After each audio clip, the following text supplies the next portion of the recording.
सबसे ज़्यादा common complaint जो हम सुनते हैं वो होती है ब्रेस्ट मिल्क प्रोडक्शन अच्छा नहीं हो पा रहा। अपने आप में ब्रेस्ट फीडिंग के रिलेशन को एस्टैब्लिश होने में 3 से 5 दिन लग जाते हैं और ब्रेस्ट मिल्क आउटपुट जो होता है वो शुरू के 2 दिनों में बहुत अच्छा नहीं रहता है।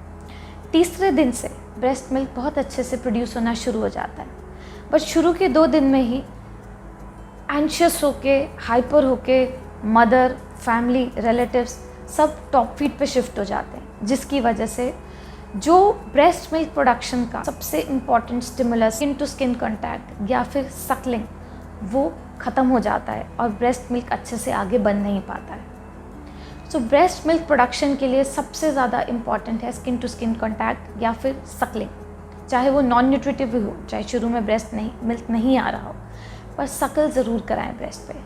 उसी से और मिल्क प्रोडक्शन होगा, जो मस्तिष्क है उसको स्टिमुलस जाएगा कि और डिमांड है और ब्रेस्ट मिल्क प्रोड्यूस होगा।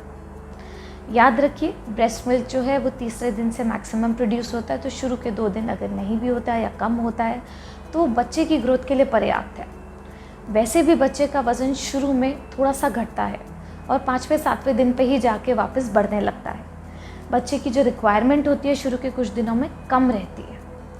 टॉप फीड बिल्कुल ना दें। टॉप फीड देने से ये स्टिमुलस जो होता है ये सप्रेस हो जाता है, बच्चे को निपल्स कन्फ्यूजन होती है, बॉटल के निपल में और ब्रेस्ट के निपल में बच्चा अच्छे से लैच नहीं कर पाता।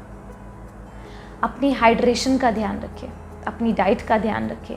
डिहाइड्रेशन होने की वजह से मिल्क आउटपुट कम हो जाता है। आपकी डाइट अगर बैलेंस डाइट नहीं है तो मिल्क आउटपुट कम हो जाता है। सेकेंड जो प्रॉब्लम आती है वो होती है क्रैक निपल्स की।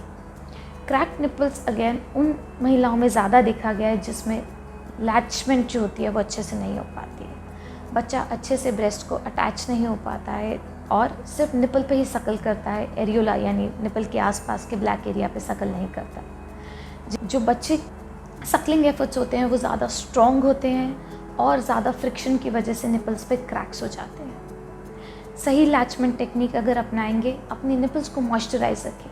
बहुत सारी क्रीम आती है मार्केट में जो निपल मॉइस्चराइजर में हेल्प करती है, बट ब्रेस्ट फीड कराने से पहले उन्हें साफ़ कर लेंगे। तीसरी जो समस्या आती है वो होती है ब्रेस्ट इंगॉजमेंट की। जब मिल्क प्रोडक्शन अच्छे से इस्टेब्लिश हो जाता है, बहुत ज़्यादा मिल्क प्रोड्यूस होने लगता है और बच्चा ढंग से नहीं ले पाता है, तो कभी कभार मिल्क जो होता है वो ब्रेस्ट के टिश्यू में यानी स्तन में इकट्ठा होना शुरू हो जाता है, उसकी गांठें बन जाती हैं।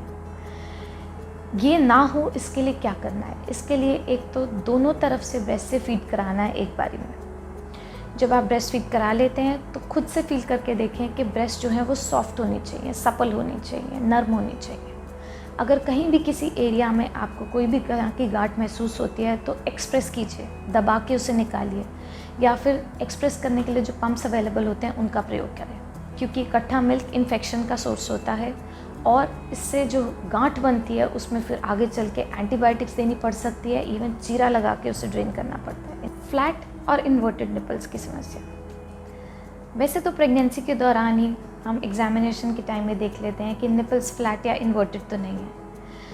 यूजुअली फ्लैट निपल्स जो होते हैं जब बच्चा सकल करने लगता है वो फॉर्म हो जाते हैं और ब्रेस्ट फीडिंग में कोई दिक्कत आती नहीं है। पर इन्वर्टेड निपल्स के लिए ये सिरिंजेस आते हैं जिनको हम पेशेंट को ही सिखा देते हैं कि उन्हें कैसे पुल आउट करना है। डिलीवरी होने से कुछ टाइम पहले ही ये काम शुरू कर सकते हैं। निपल्स के ऊपर वाइट स्पॉट्स होना या बच्चे के मुंह पे वाइट स्पॉट्स होना ये फंगल इन्फेक्शन की निशानी होती है।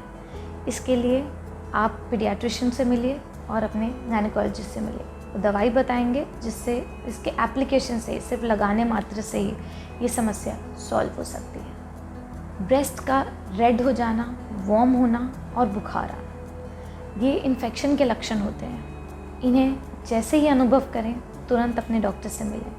मेस्टाइटिस कहते हैं, इसमें बुखार जो होता है वो जनरली ठंड के साथ आता है और इलाज जल्दी लें।